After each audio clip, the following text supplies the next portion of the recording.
Que Dios nos bendiga, hermanos y hermanas. Una mañana muy hermosa. Cuánto derroche de alabanza, de talento, de fuerza en el Señor. Parece que ya se acabó la fuerza. Estamos contentos. Muy bien. Vamos a ir a la palabra del Señor en esta mañana tan especial. Segundo libro de Reyes. Vamos a leer allí en el capítulo 22. Los versos 11 al 13. Segundo libro de Reyes, capítulo 22, versos 11 al 13. Si usted ve que alguien cerca suyo no tiene Biblia, no tiene cómo leer, se le puede acercar. Creo que debemos acercarnos para que todos leamos la palabra del Señor. Dice así, segundo libro de Reyes, capítulo 22, versículo 11. Lo tienen, hermanos y hermanas. Amén. Y cuando el rey hubo oído las palabras del libro de la ley, rasgó sus vestidos. Luego el rey dio orden al sacerdote Hilcías, a Ahicam, hijo de Safán, a Acbor, hijo de Micaías, al escriba Safán y a Asaías, siervo del rey, diciendo: Id y preguntad a Jehová por mí y por el pueblo y por todo Judá acerca de las palabras de este libro que se ha hallado, porque grande es la ira de Jehová que se ha encendido contra nosotros, por cuanto nuestros padres no escucharon las palabras de este libro para hacer conforme a todo lo que nos fue escrito. Amén. Vamos a orar. Padre, te damos gracias por la bendición preciosa de esta mañana que hemos disfrutado. Y ahora, porque vamos a darnos el tiempo de considerar tu santa palabra, rogamos, Padre, que tu Espíritu abra nuestros sentidos, nuestro entendimiento, para captar esta palabra y aplicarla a nuestra vida todos los días, en nuestra vida familiar, en nuestra vida personal, en nuestra vida como iglesia. Condúcenos de tu mano y que haya gran provecho, gran cosecha espiritual en nuestros corazones, en nuestras mentes, en este hermoso momento. Oramos en el nombre de nuestro Señor y Salvador Jesucristo. Amén. Nuestro tema hoy, hermanos y hermanas: ¿cómo podemos ser una iglesia en verdadero avivamiento? Vamos a hablar de un verdadero avivamiento, porque abundan los avivamientos, pero la Biblia nos habla de cómo emprender un verdadero avivamiento. De eso vamos a hablar en los minutos que siguen. Como usted ha podido captar, se trata de la historia del rey Josías. Voy a hacer una introducción para contextualizar al rey Josías. El rey Josías es uno de los reyes de Judá y llegó al trono muy jovencito, ¿sabe? A los 8 años de edad. ¿Cómo? ¿Cómo es posible? Bueno, en la antigüedad, para nosotros es muy difícil entender cómo una persona puede gobernar de niño, pero no, porque nuestra historia no es de reyes, de dinastías, que quiere decir que los reyes tienen que ser hijos de reyes. La línea, este Josías venía de la línea de David, el rey David, los hijos de los hijos de los hijos de los hijos. Y murió su padre y él estaba de 8 años. No había otro para heredar el trono y lo heredó él. Por supuesto que nadie gobierna a los 8 años. Estamos diciendo que a él se le nombra rey y otros mayores que habían sido asesores de su padre, pues estaban a cargo del trono de la nación. Pero la historia que vamos a observar es cuando ya este muchacho había tomado ya plena conciencia en una edad mayor. Vamos a ver luego su edad en el momento en que esto ocurre. Lo importante aquí también, para empezar, es que el pasaje que hemos leído nos habla de la santa ira de Jehová. ¿Por qué Jehová, por qué Dios se habrá llenado de ira? Bueno, la santa ira de Jehová siempre viene cuando hay desobediencia. Hay desobediencia en la familia, hay desobediencia de los hijos con los padres, hay desobediencia en la iglesia, hay desobediencia personal frente a Dios, y Dios no tolera la desobediencia de nadie. Y por eso vino juicio sobre el pueblo de Judá, y venían invasiones extranjeras, o había sequías, no había cosecha. ¿Y sabe lo peor? Vamos a ver aquí sobre el templo de Jehová, estaba abandonado. El templo, el más grande símbolo físico de toda la historia de Israel, estaba abandonado, estaba lleno de ídolos paganos, nadie lo usaba, y además todo lo que había adentro que era sagrado o consagrado a Jehová se había menospreciado. ¿Sabe? En algún momento de la historia vamos a ver que los rollos de la ley, la palabra de Dios en aquel entonces, estaba allí debajo de cualquier mueble lleno de polvo. Ni siquiera el rey conocía la gran historia de cómo Dios había levantado a esa nación como pueblo suyo. Ahora, una cosa que tenemos que aprender muy importante. Cualquiera de nosotros puede decir, bueno, es que yo crecí en ese ambiente, yo nací en un hogar donde no se me enseñó de Dios, así que yo no soy culpable. Por tanto, ese es mi destino. Se suele decir mucho eso, ¿verdad? ¿Sabe? Yo soy ladrón, pero es porque mis padres fueron ladrones. Entonces, ese es mi destino. ¿Qué quiere que haga? Cualquiera otro tipo de pecado, malhechor de cualquier tipo, mentiroso, idólatra, adulterio, fornicación. Es que desde mis abuelos eran adúlteros, así que eso fue lo que yo heredé. Bonita manera de autojustificarse. Observe bien lo que acabamos de leer aquí. La ira de Jehová que se ha encendido contra nosotros por cuanto nuestros padres no escucharon las palabras de este libro. Viene Josías y le dice a la nación, no vamos nosotros a justificarnos por lo que hicieron nuestros padres. Es responsabilidad nuestra tomar una decisión para cambiar. Y eso es lo que vamos a ver aquí. Jehová se llenó de ira por el pecado de Israel. El rey Josías, era la costumbre, una vez por año mandaban a limpiar el templo, pero era como una cuestión de tradición, de ritual, pero nada espiritual. Mandó a limpiar el templo y la limpieza también implicaba traer las ofrendas del templo. Les interesaban más las ofrendas que el uso del templo. Los reyes de Judá solo se interesaban en las ofrendas del templo, no en la adoración a Jehová. Y esa parte de la historia se nos cuenta en el capítulo 22, versos 3 y 4. El rey Josías mandó a levantar las ofrendas, de ahí no se preocupaban por nada más. El sacerdote que tuvo esa tarea de ir al templo encontró el libro de la ley que todos desconocían. Óigame, no solo el rey desconocía los libros de Dios, el sacerdote. ¿Cuál es el rol del sacerdote? Sino enseñar la palabra a la gente. Pero ¿cómo va a enseñarle el sacerdote si el sacerdote mismo ni conocía los libros de Dios, los libros de la ley? Así era la situación que se vivía. Y este sacerdote, dice el capítulo 2, versículo 8, encontró el libro.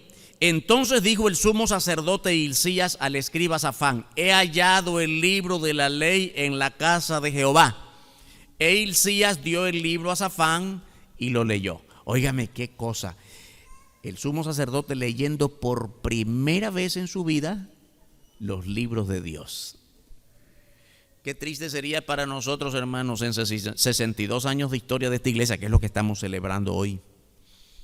¿Cuántas Biblias hay en nuestros hogares? Yo tengo 10 años de ser cristiano, yo tengo 15, yo tengo 5, yo tengo 40, de todo hay acá. ¿Cuántas veces has leído la Biblia completa? Óigame, hay hermanos y hermanas que se fascinan con los salmos. Por supuesto, los salmos son preciosos. ¿Cuántos salmos has leído? ¿Cuántos salmos hay en la Biblia? De los 150 que se nos presentan en la Biblia, ¿cuántos has leído para detenerte y y conocer más a fondo cómo Dios se revela en los salmos. Ahora hablo de los salmos porque es como el libro favorito de toda la Biblia.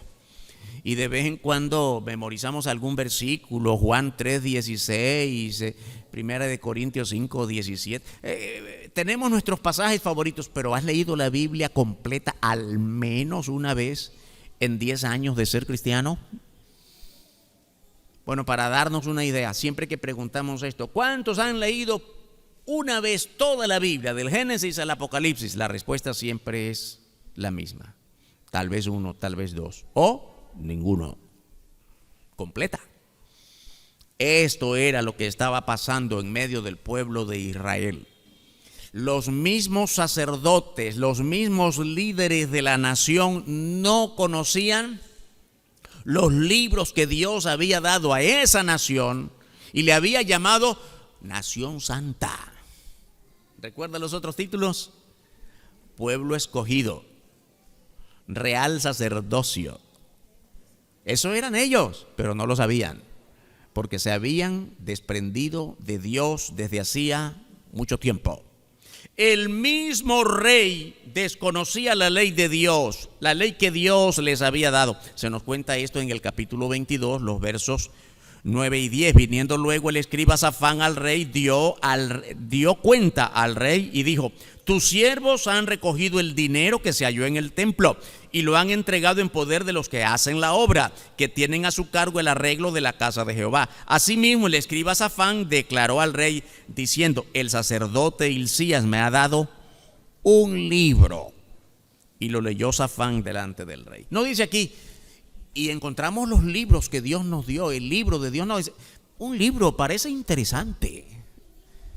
Un libro, Hermanos, hermanas, en ese tiempo cuando por fin encontraron por allí lleno de polvo y quién sabe de qué otras cosas allí escondido un rollo de la ley, un rollo del libro, el pueblo de Israel en ese tiempo estaba lleno de pecado, de la idolatría de modo particular, de todo pecado.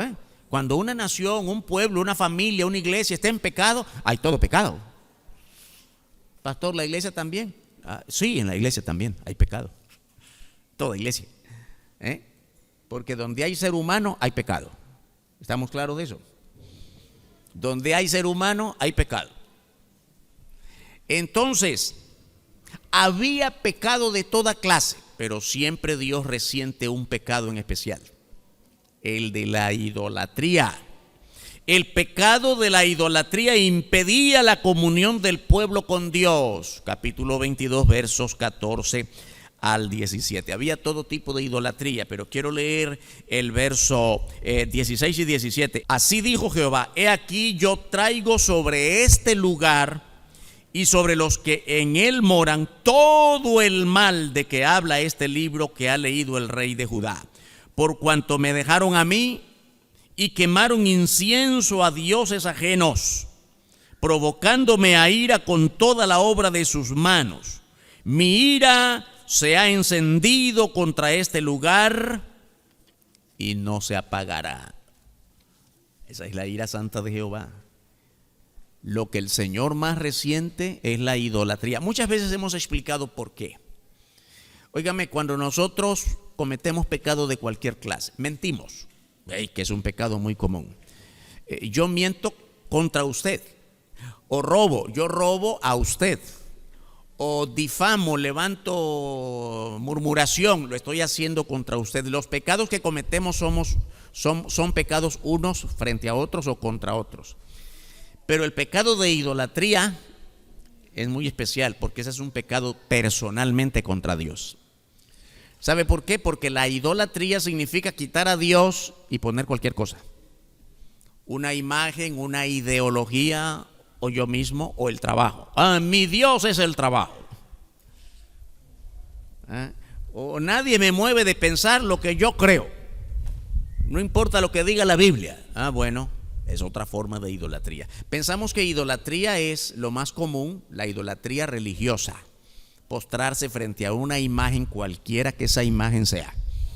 Esa es la forma más común de idolatría. Pero cualquier forma de idolatría significa quitar a Dios de tu mente, de tu vida, de tu tiempo, y poner cualquier cosa. Por eso es que Dios resiente más este pecado, porque es personalmente contra él. Ahora bien, cuando el rey leyó el libro, se convenció de qué tipo de nación eran, una nación especial en el corazón de Dios, y todo lo que los libros de la ley dicen acerca de Israel, acerca del pueblo de Judá, acerca del pueblo hebreo, y él es el rey de esa nación. Y la Biblia nos enseña que se conmovió, creyó en el libro y puso la ley de Dios en primer lugar. Y encontramos al rey Josías limpiando el corazón de la gente. Vamos a ver aquí, el rey Josías limpió la casa y puso la ley de Dios en primer lugar. Capítulo 23, versos 1 y 2. Entonces el rey mandó reunir con él a todos los ancianos de Judá y de Jerusalén. Y subió el rey a la casa de Jehová con todos los varones de Judá y con todos los moradores de Jerusalén, con los sacerdotes y profetas y con todo el pueblo, desde el más chico hasta el más grande. Y leyó, oyéndolo ellos, todas las palabras del libro del pacto que había sido hallado en la casa de Jehová. ¿Puede imaginarse aquí? Él leyó el libro de Dios, los libros de la ley, los rollos de la ley, y el Espíritu de Dios lo persuadió de que estaban en pecado, se habían alejado de Dios, y una vez que él creyó en la ley de Jehová, reunió a toda la nación, a los principales, al liderazgo de la nación, desde el más chico hasta el más grande, y comenzó él personalmente a leer el libro frente a ellos. Imagínese usted cuántas personas escuchaban las palabras del libro de Dios por primera vez en su vida. Dice el versículo 2 que se involucraron todos, desde el más chico hasta el más grande.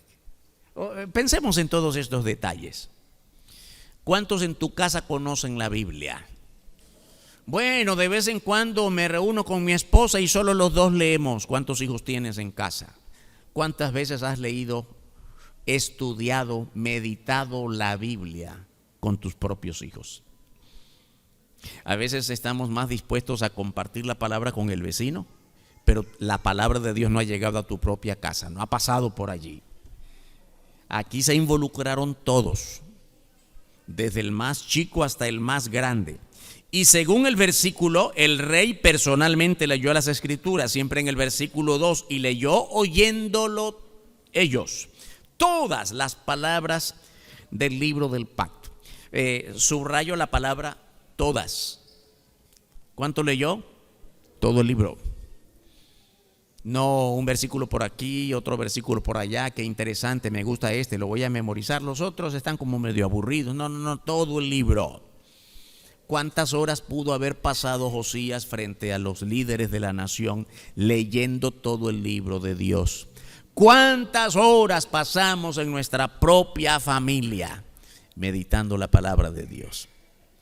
Voy a volver al punto original de este tema, el avivamiento, verdadero avivamiento. Hermanos, hermanas, ¿qué entendemos por avivamiento? En estos últimos días que nos hemos estado reuniendo de modo diferente que lo que hacemos normalmente cada semana por la ocasión de nuestro aniversario, hemos estado insistiendo sobre la palabra avivamiento y hemos aprendido mucho, yo creo que estos últimos días, acerca de lo que es verdadero avivamiento, porque la idea de avivamiento es pasarla bonito, pasarla bien, pasarla alegre un rato. ¡Qué avivamiento!, ¿no? Y hasta piensan en movimientos, en danzas, en música, pero el avivamiento se acabó de aquí a la casa. No, eso no es avivamiento. El avivamiento es una forma de vida, por tanto, permanente, tomado de la mano de Cristo en este tiempo del Nuevo Testamento. Y aquí empezó un gran tiempo de avivamiento con Josías. Muchos piensan que avivamiento es una palabra propia del Nuevo Testamento. Solo en el tiempo de Jesucristo y en los Hechos, cuando surge la iglesia y Pablo escribe sus cartas, y Pedro y todos los que escribieron las cartas apostólicas, allí es donde está el avivamiento. No, hermanos, el avivamiento comienza desde que Dios llamó a Abraham para levantar un pueblo diferente. Y aquí lo vemos. Josías empezó un maravilloso tiempo de avivamiento en el Antiguo Testamento cuando la nación estaba declinando delante de Dios, apartada delante de Dios. Y todo comenzó con el arrepentimiento del rey. Mire bien el capítulo 23, verso 3. Dice así: y poniéndose el rey en pie junto a la columna, hizo pacto delante de Jehová, de que irían en pos de Jehová y guardarían sus mandamientos, sus testimonios y sus estatutos con todo el corazón y con toda el alma, y que cumplirían las palabras del pacto que estaban escritas en aquel libro. Y todo el pueblo confirmó el pacto. Hermanos, hermanas, un compromiso serio, un nuevo comienzo, un tiempo crucial. Entendemos bien la palabra crucial, un antes y un después. No sencillamente el paso de un día para otro, no, crucial, como tiene que ser ahora. Nicaragua y el mundo necesita una iglesia en verdadero avivamiento. ¿Cómo debe comenzar, hermanos? Con nuestro propio arrepentimiento. Ya estamos listos, avivamiento comienza hoy, voy a ir esta tarde de casa en casa. Antes de ir en casa, qué bueno que lo hagas, pero ponte a cuentas con Dios primero. Y tenemos que evaluar nuestra vida como lo hizo Josías frente a toda la nación. Hemos pecado contra Dios, y desde nuestros antepasados, como viene diciendo Josías en los primeros versículos del capítulo 22. No podemos seguir en la misma forma de vida que hemos heredado de nuestros padres, de nuestros antepasados, dijo Josías. Ahora es cuando nosotros tenemos que decidir por nosotros mismos. No tenemos que vivir de acuerdo a la herencia del pasado. Nosotros somos responsables en decidir nuestra vida con Dios a partir de ahora. Y dice la Biblia que guardarían los mandamientos, los testimonios y los estatutos con todo el corazón y con toda el alma. El corazón y el alma, ¿sabe qué cosa es esto? No es mera repetición de palabras. Esto es con el sentimiento y el conocimiento. Los mandamientos y testimonios con el corazón y el alma. Sentimiento y conocimiento que incluye entendimiento, raciocinio, voluntad de hacerlo. Hermanos y hermanas, podemos tomar la Biblia y rezarla, leerla sin entender. No sirve de esa manera. Necesitamos esforzarnos cada día. No vaya corriendo con la Biblia como si es competencia.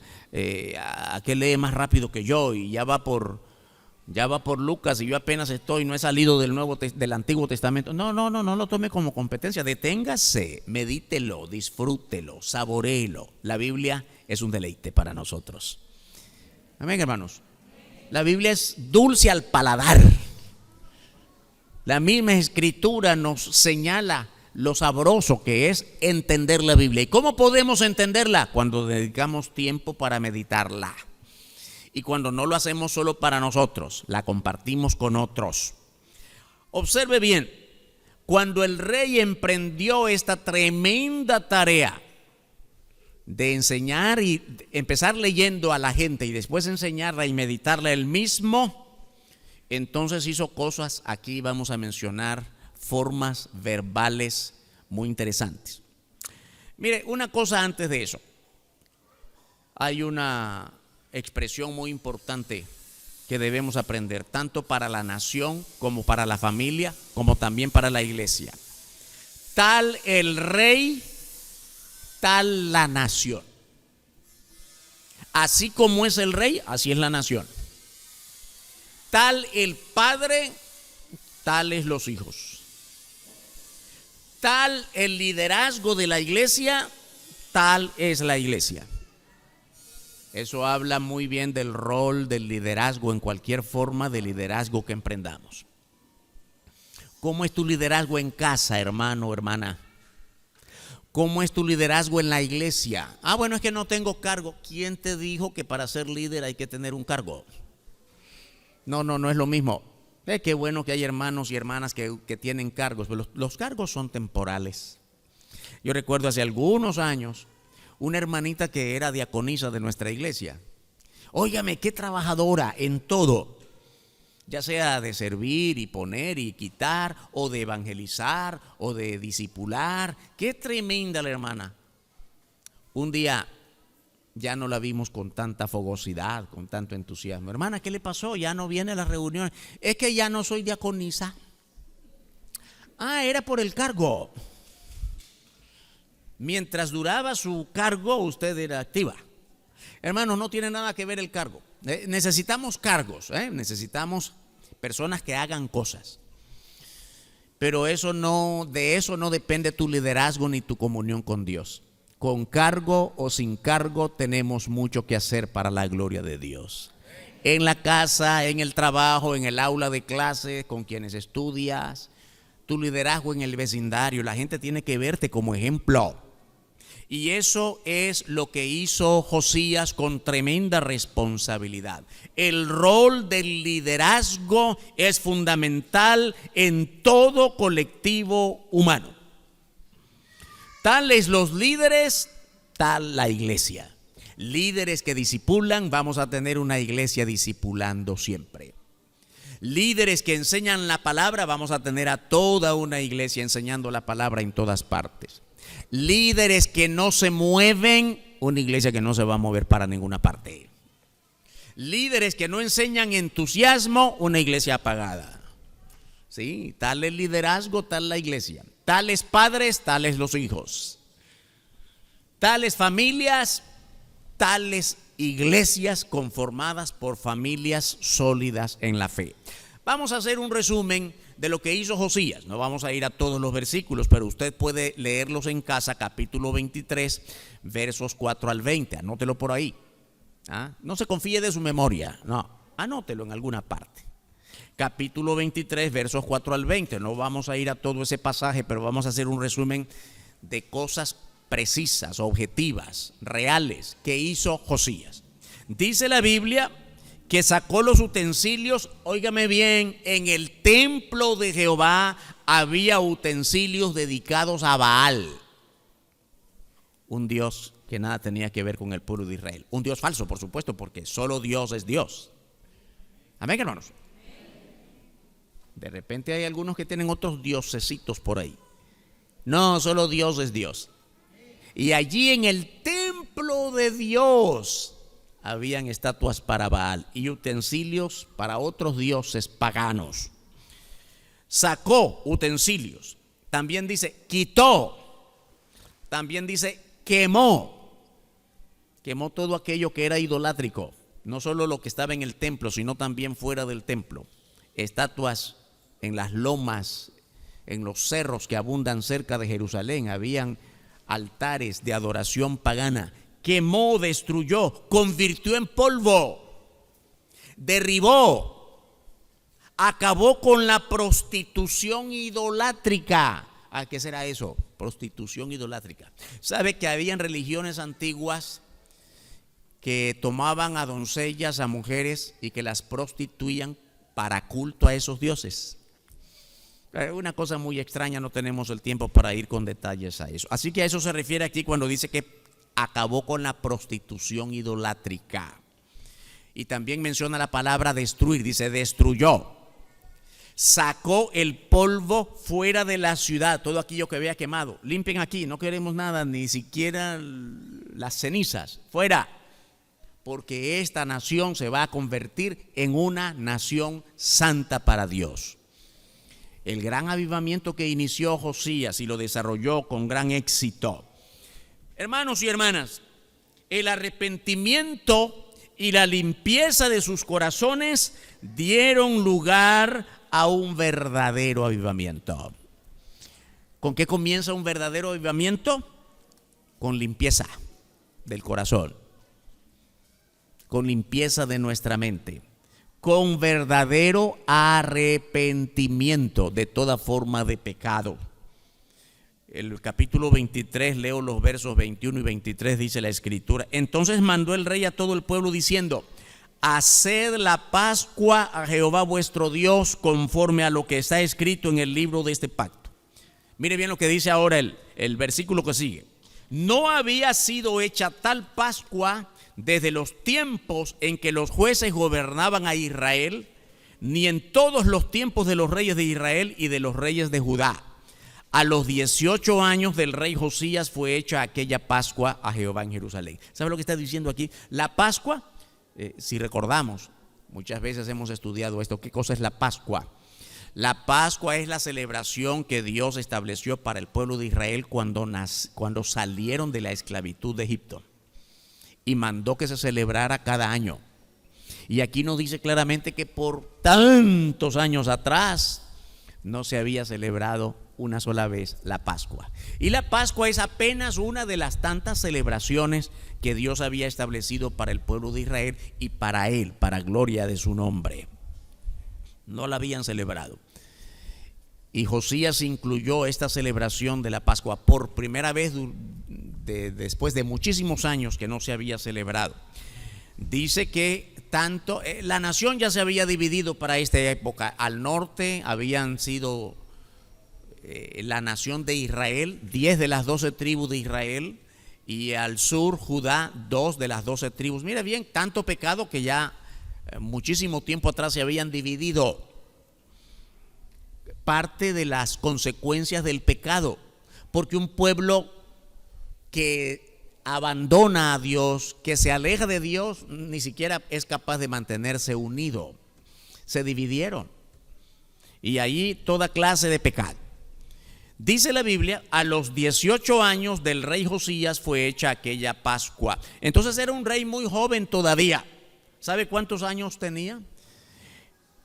Si era, cuando aquí dice a los 18 años, es a los 18 años de su reinado.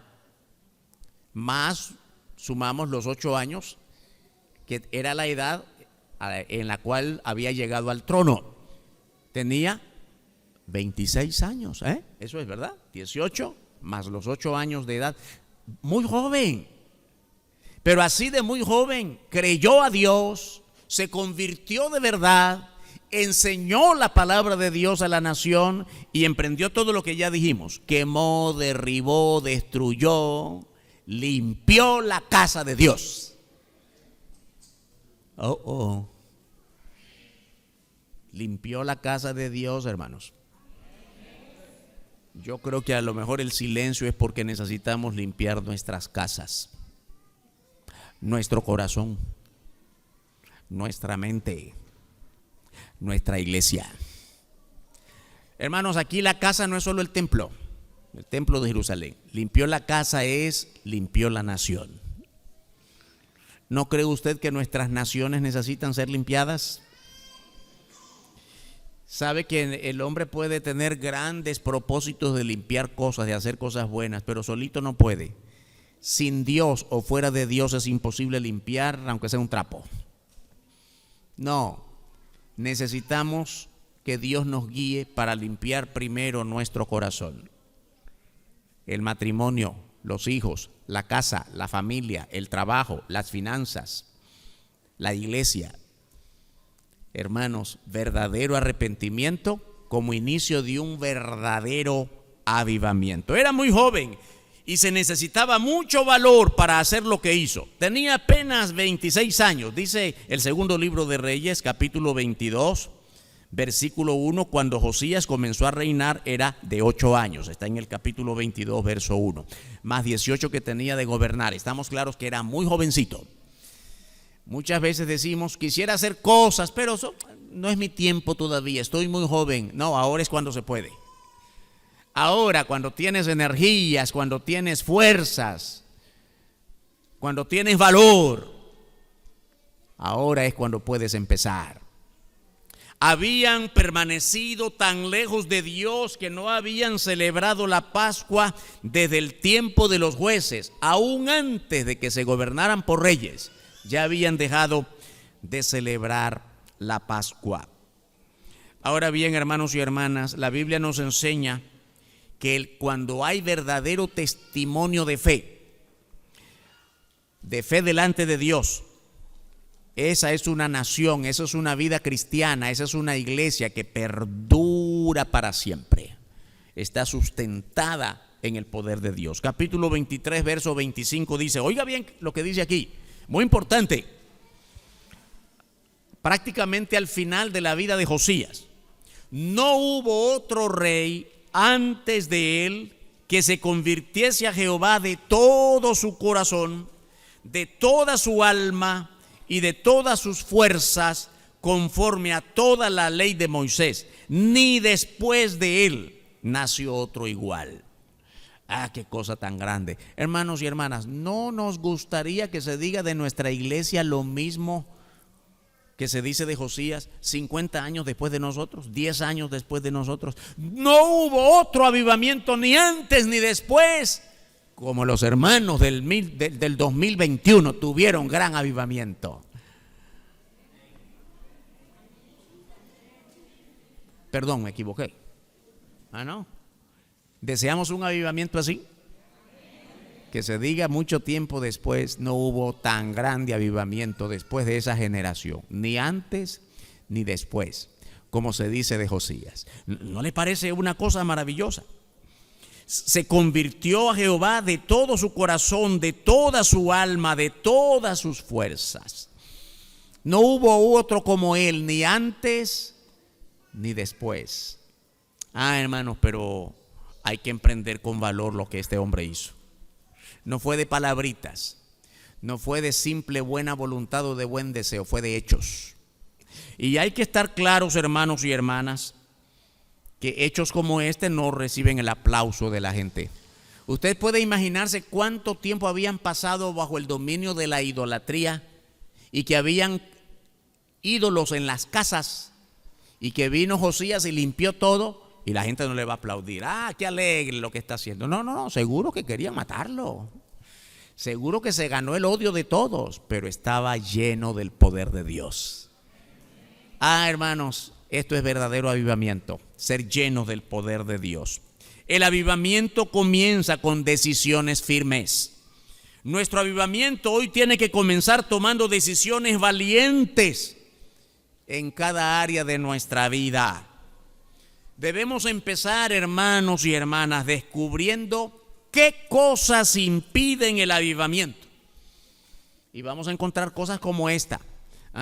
Mi propio avivamiento está impedido porque hay en mi vida inmoralidad, falta de oración, hay idolatría, hay adulterio, hay descuido en mi matrimonio y descuido con mis hijos.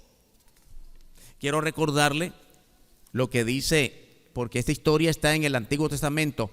¿Acaso lo que dice el Antiguo Testamento se desprende de lo que dice el Nuevo Testamento? No, toda es palabra de Dios. Y la carta de Pablo a los Efesios dice así, Efesios 4, verso 31. Quítense de vosotros toda amargura, enojo, ira, gritería y maledicencia y toda malicia. Hermanos y hermanas, aquí encontramos algunas cosas que puede ser nuestro propio estorbo para el avivamiento. Vengo todos los días a la iglesia, pero hay malicia en mi corazón. Participo mucho en las actividades de la iglesia, pero no se me quita el enojo contra aquel.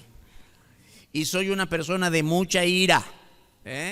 Aquí dice ira, enojo, amargura, gritería, cosas del carácter, hermanos. Un verdadero avivamiento comienza con una propia evaluación de cómo es nuestro carácter, de cómo es nuestra vida con Dios. Poca oración o ninguna oración, poca consideración de la Biblia como palabra de Dios en el hogar. Y también la carta de Santiago en el capítulo 1, verso 21 dice la palabra así: por lo cual, desechando toda inmundicia y abundancia de malicia, recibid con mansedumbre la palabra implantada, la cual puede salvar vuestras almas. La palabra de Dios fue lo que cambió la nación de Judá cuando Josías recibió la ley. Leyó el libro que nunca lo había leído. y se persuadió de que ese era el mandato de Dios. Lo creyó con fe y cambió el destino de la nación. Nosotros tenemos que empezar por lo mismo, hermanos: arrepentimiento y darle valor en nuestra vida a la palabra de Dios. Sí, hermanos, nuestro avivamiento tiene que dar el primer lugar a la palabra de Dios. Les recuerdo, no vamos a ir allí, pero les recuerdo el gran pasaje de Deuteronomio capítulo 6, cuando el pueblo de Israel, en medio de la caminata larga de 40 años por el desierto, el gran hombre de Dios, Moisés, tuvo que persuadir y exhortar, como constantemente lo hacía, a la nación con estas palabras. Estas palabras que yo te mando hoy estarán sobre tu corazón y después las repetirás a tus hijos, estando en todo lugar, en todo tiempo. ¿Qué cosa? La palabra de Dios. Primero ponla en tu corazón. Todo el capítulo 6 de Deuteronomio. La palabra debe estar puesta en tu corazón, no solo en tu boca. Y después del corazón, a través de la boca, repetirla a tus hijos y a los hijos de tus hijos, para que haya avivamiento permanente en el pueblo de Dios. Josué capítulo 1 versículo 8 dice la escritura: nunca se apartará de tu boca este libro de la ley. ¿Cuál es el libro de la ley para nosotros ahora, hermanos y hermanas? Que nunca se aparte de tu boca todo este libro que llamamos la Biblia. Todo, no solo una parte. Ahora, no se trata de aprenderla de memoria todita, no. Considerarla, ponerla en práctica, meditarla todos los días.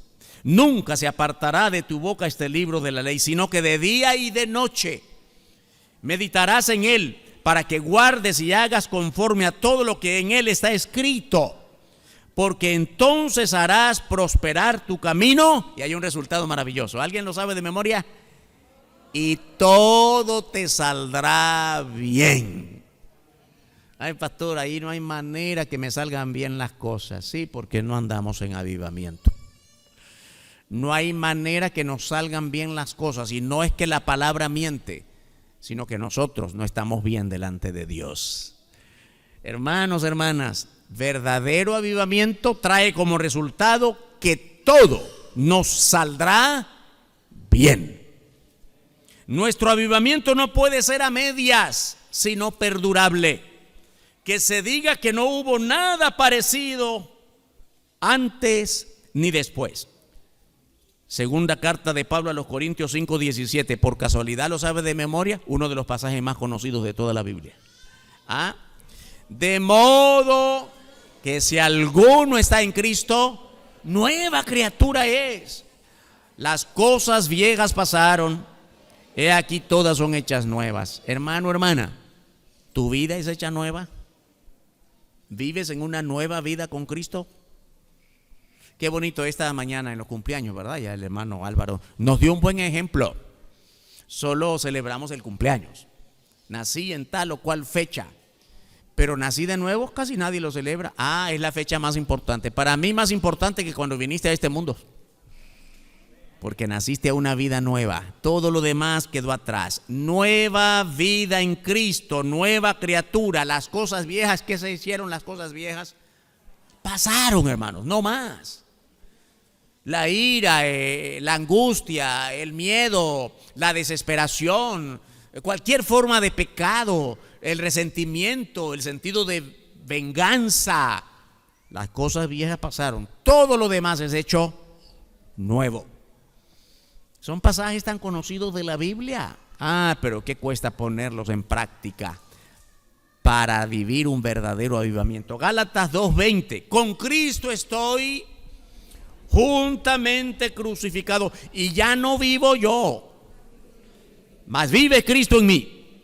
Y lo que ahora vivo en la carne, lo vivo en la fe del Hijo de Dios, el cual me amó y se entregó a sí mismo por mí. Dice la Biblia, ya no vivo yo. Bueno, usted sigue siendo Juanita, usted sigue siendo Carlitos, pero ya no es la misma persona. Somos los mismos, pero ya no somos lo mismo. Vive allí mismo, lo conocen los mismos amigos. Somos los mismos, pero ya no somos lo mismo. Somos nueva criatura en Cristo. Ya no vivo yo, porque ahora estamos muertos al pecado, pero vivos para Dios. Un pasaje más, Romanos 6:11. Así también vosotros consideraos muertos al pecado, pero vivos para Dios en Cristo Jesús, Señor nuestro. Hermanos, qué cosa tan interesante. Estamos bien vivitos, saludables, pero hemos muerto. Muerto a una vida vieja, muerto a la vida de pecado. Ahora vivimos para el Señor. Y tenemos que aprender a vivirlo plenamente. Un verdadero avivamiento tiene que empezar con nuestro arrepentimiento, seguido de un cambio rotundo en el rumbo de nuestra vida. Una iglesia en verdadero avivamiento es aquella que está conformada por creyentes que dan muestras de verdadera transformación de sus vidas por la obra de Cristo, que cada día viven guiados por el Espíritu Santo y por la palabra de Dios.